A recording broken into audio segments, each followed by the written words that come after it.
Hi everyone, this is Mike with a new video for you guys about the Ioniq 5 2022.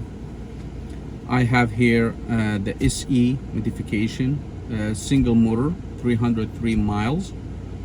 So I want to share with you today about the range, efficiency, all that stuff. Maybe that will be helpful for you. So I've been looking for like an electric car for a long time, and sorry, let's slow down the fan.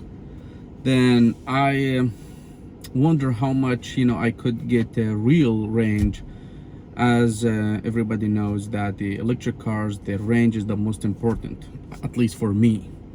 So I'm here living in California, so we don't have a snow or like our area where I'm living, it's like almost like flat areas, so I don't need like dual motors, but I do need a longer range, so that I don't need to charge my car like often.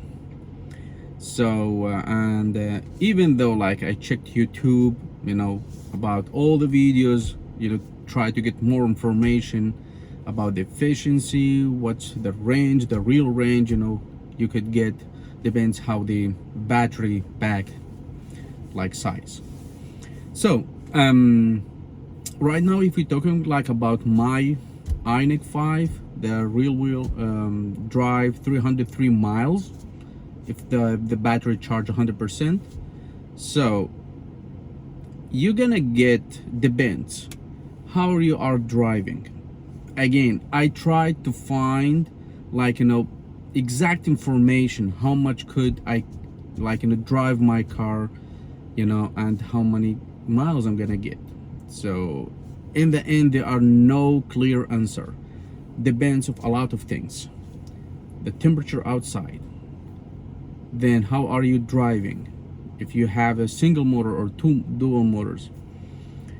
But with my situation here, I found out that the AC, that's the most thing drains your battery. For example, right now it's showing me 114 miles at 43% that I can go. About the efficiency, the efficiency here shows we always getting like very good like numbers, 3.7, 3.8 miles per kilowatt, which very good. But even though in the end, how much I can go like with a with battery, for example 80%. Right now it's showing me 43%, and showing me 113 miles. The AC right now is working. By the way, like I don't like to open windows because of the noise, dust, all that stuff. So I like when it's be quiet. So AC all the time in my car is running, and that's definitely gonna make a big difference with the efficiency and range. I found out in Ioniq 5, I believe other cars the same thing. So electric vehicles, the temperature you set up, for example 71, 72, 75, how do you like, makes sense with a range. Plus the fan speed also, that makes sense. If I right now my fan right now on 2, if I will go on 2, it's showing me 113 miles the range, 43% battery charged. Right now I'm gonna go number 3, I got 106. 4, I got 102. 5, I got 96. 6, I got 88. 7, I got 83. 8, 78. This is the maximum. Let's go down. Fan speed 2, I got 113. Right now temperature 71. Go like a little bit more, 75, showing me like 114 miles. Go like 78, it's showing right now 120. So this thing you need to know about, that The AC, it's gonna drain your battery way faster than, you know, if you're accelerating, like, you know, after. There are at least 50 miles difference if your vehicle charged, the battery charged 90%, for example, and with AC, without AC, you know, you can get up to 50 miles difference. Right now, about in the city here, you can get, as I mentioned, 3.7, 3.8 if you are, like, you know, an eco mode, as we driving, me and my wife. So eco mode, and, you know, accelerating sometimes, you know, have some fun. So you can easily get 3.8, you know, 3.7 miles kilowatt. But if you were gonna drive on the sport mode, accelerating all the time, definitely maybe you get 2.5, 2.7. So right now I test the car. I'm here living in California, as already mentioned before. So we tested by going to Lake Tahoe, and it's around like 110 miles, something like that. We got the car charged up to 100%. Then when we arrived, it's like the battery was drained from the range. It showed me at that time 150 miles less, while the distance 100 mile. So we talk about like a huge difference how much you can get. In the end, I figure out with eco mode, you know, smooth driving, if you have single motors, 70, I believe, 3 kilowatt battery, you can get 250, 260 miles if it charged up to 100%.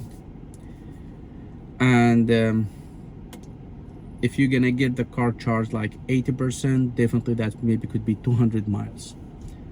So that's supposed to be helpful for you guys to, like, just understand, you know, how much you could get real range on Ioniq 5 specific. I can't tell about other cars because efficiency is different, a lot of things different. The battery pack size also makes sense. So right now, for example, when we came back from Lake Tahoe to Sacramento, so it was like a smooth downhill, like, you know, road. So we arrived to our house with only 10% less than, you know, from the 90. We got it around 80 because all the time we drove down. So that was amazing. I got around 8 kilowatt miles per kilowatt. So almost nothing. But not every time you're gonna go to Lake Tahoe and come back, you know. But that makes sense. So that's something you need to keep in mind, that the range, it depends how are you driving and about if you have an AC running or not. So hopefully this video, it was helpful for you guys to, like, understand if that's really worth it, like, you know, to have the Ioniq 5 or not, you know, about the range, how much are you driving, like, daily. Because there are people, they got the dual motors, but they sold them out, you know, they sold them because, you know, they are getting not more than 200 miles, and that's not enough. Sometimes, you know, my wife drives around 50, 60 miles a day, so we have to charge it each 2 days. You know, we are not gonna wait like to drain the battery up to 20%, so around 40%, 35%. So we're going to charge it sometimes each 2 days. I have to charge it, you know. Definitely I have the level 2 charging station here in my house, so I'm charging every day if I need. So I'm still right now using the free charging through Electrify America for 2 years, which not bad. When I need, you know, like, go charge up to 90%, that's why I'm, you know, keeping my battery charged 90%. 80%, I believe it doesn't worth it. You're gonna charge it almost every day or day after, depends how much you're gonna drive. So hopefully this video, it was, like, you know, gives you like a peace of mind about the efficiency, the range, all that stuff. I will keep you posted, you know, with other things. The next video will be about some things, you know, I like and, you know, dislike in Ioniq 5. Just try to make it like a close for you guys to understand how really, like, this car is good for you or not. Again, I'm talking about myself. Maybe you have a different opinion, definitely. So, but maybe that will be helpful for you. Okay, thank you for watching.